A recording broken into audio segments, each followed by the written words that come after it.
Several passengers shifted uncomfortably. An elderly man across the aisle, wearing a Korean War veteran's cap, shook his head in disapproval. James sat perfectly still, his face betraying nothing. He'd faced insurgent fire with less hostility than this woman's glare. "I need to speak to the captain," Melissa demanded. "This is completely unacceptable." "The captain is completing pre-flight checks," Michael explained, "but our head flight attendant is available." "Then get them. Now." Melissa's voice had reached a volume that had the flight attendants from economy section peeking through the curtains. James caught Michael's eye. "If it will help resolve the situation, I'm willing to move," he offered quietly. Michael shook his head almost imperceptibly. "That won't be necessary, sir." Sophia, the head flight attendant, approached with the air of someone who had weathered far worse storms than an entitled passenger. "Ms. Reynolds," she began, "I understand there's a seating concern." "Concern? This is a violation of my customer rights. I've been a loyal member for 15 years, and this is how I'm treated." Melissa's voice cracked with indignation. "Meanwhile, you're giving preferential treatment to..." She gestured at James dismissively. James closed his eyes briefly. This was exactly the kind of attention he'd hoped to avoid. Sophia's professional demeanor didn't waver, but her eyes flashed. "Ms. Reynolds, I can assure you that our seating assignments are never arbitrary." "Then explain why my seat was given away," Melissa demanded, loud enough that the entire cabin was now watching. The Korean War veteran across the aisle suddenly spoke up. "Young lady, some things are more important than your seat preference." "This doesn't concern you," Melissa shot back.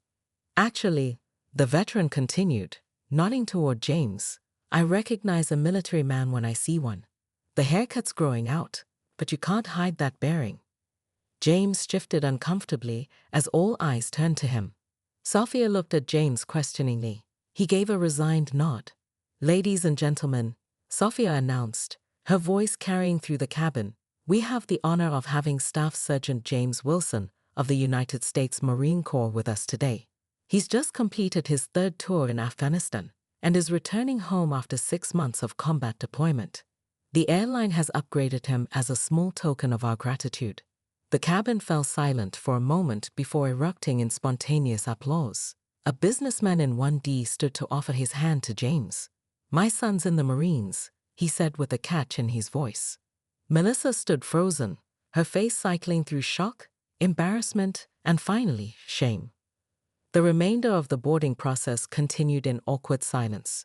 Melissa had taken seat 2C without further protest, studiously avoiding eye contact with everyone, particularly James. As the plane reached cruising altitude, the Korean War veteran, who introduced himself as Frank, insisted on buying James a drink.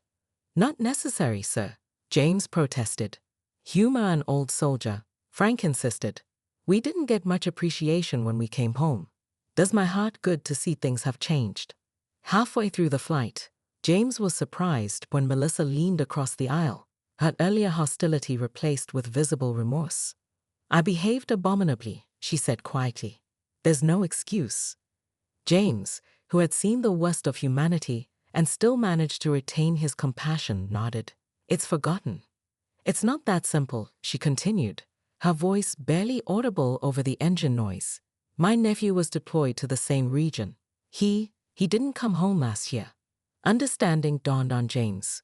Grief manifested in strange ways.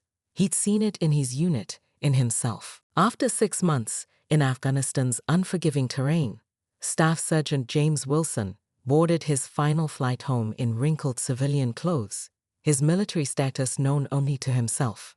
The haunting memory of losing 2 squad members last month still weighed heavily on him. He'd grown his hair out slightly, no longer the perfect military cut, and a shadow of a beard covered his face.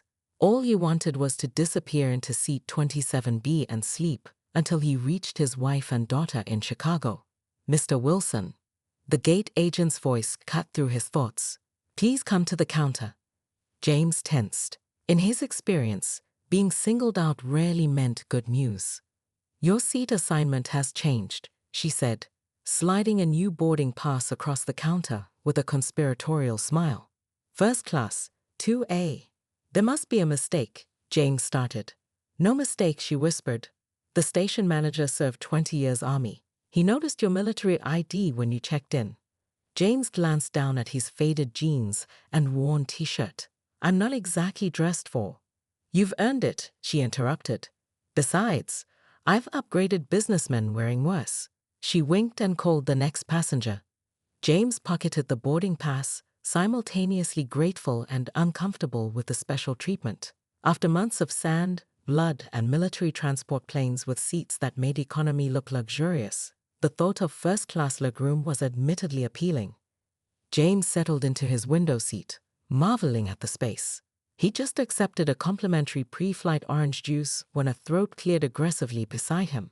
Excuse me, but you're in my seat. James looked up to find a woman in her 40s with immaculate blonde hair, designer sunglasses perched on her head, and a scowl that could curdle milk. Her Louis Vuitton carry-on stood at attention beside her like a faithful soldier. I'm sorry, but this is 2A, James said, double-checking his boarding pass. That's why I was assigned. The woman's French manicured fingers drummed against her handbag. There's obviously been a mistake. I'm Melissa Reynolds. She paused as if waiting for recognition. When none came, she added, I'm Platinum Elite, plus with over 1 million lifetime miles. I specifically requested 2A when I booked 3 months ago. James noticed the first-class cabin was now watching their exchange like spectators at a tennis match. Perhaps the gate agent can help sort this out, he suggested. I don't need the gate agent, she snapped. I need you to vacate my seat. I have a system. I always sit in 2A. It's the only seat with the perfect distance from both the galley and lavatory. My chiropractor specifically recommends this seat position for my lumbar condition. Before James could respond, she added with a dismissive glance at his attire, I think you'll find economy more fitting. A flash of anger, something he kept carefully controlled during 6 months of high-stress operations, threatened to surface. He took a deep breath, remembering his training sergeant's words, the loudest person in the room is the weakest.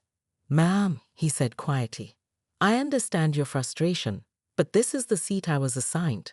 I'd be happy to let a flight attendant resolve this. The flight attendant, Michael according to his name tag, approached with the practiced smile of someone who had diffused countless airborne confrontations. What seems to be the problem? He asked. Melissa launched into her grievance before James could speak. This, gentleman, is sitting in my seat. I'm Platinum Elite Plus. I always sit in 2A, and I'm going to miss my connection to the Governor's Economic Summit if this isn't resolved immediately. Michael checked both boarding passes. I'm sorry, Ms. Reynolds, but Mr. Wilson has indeed been assigned 2A for this flight. That's impossible, she said through gritted teeth. Check again. Michael's smile remained fixed, but his eyes hardened slightly. Our system shows a last-minute reassignment. I can offer you 2C, which is identical. I don't want 2C. Her voice rose enough that a baby in row 4 startled and began to cry. I want the seat I paid for. Do you know how much these tickets cost? I could buy this young man's entire wardrobe with what I paid for first class. I've been angry at everything since then, she admitted. Particularly the military, the system that took him. When I saw you, I didn't know, but that's no excuse. James met her eyes. The military isn't perfect, ma'am. Neither are the people in it. We're just trying to serve something bigger than ourselves. For the first time, Melissa smiled, a genuine expression that softened her features. He would have said exactly that. As the plane began its descent into Chicago, Melissa reached into her bag and pulled out a business card. I run a foundation that helps veterans find employment. If you ever need anything at all, please call me. When they landed, James watched Melissa disappear into the terminal before heading to arrivals. As he emerged, he spotted his wife Chelsea holding their 3-year-old daughter Emma, who was waving a tiny American flag. Gaddy! Emma broke free and ran toward him. As he swept his daughter into his arms, inhaling the scent of her strawberry shampoo, James felt the weight of the past 6 months begin to lift. The confrontation, the recognition, none of it mattered now. Ready to go home, soldier? Chelsea asked, her eyes shining with tears as she embraced them both. James nodded, holding his family close. More than ready. I'm already home.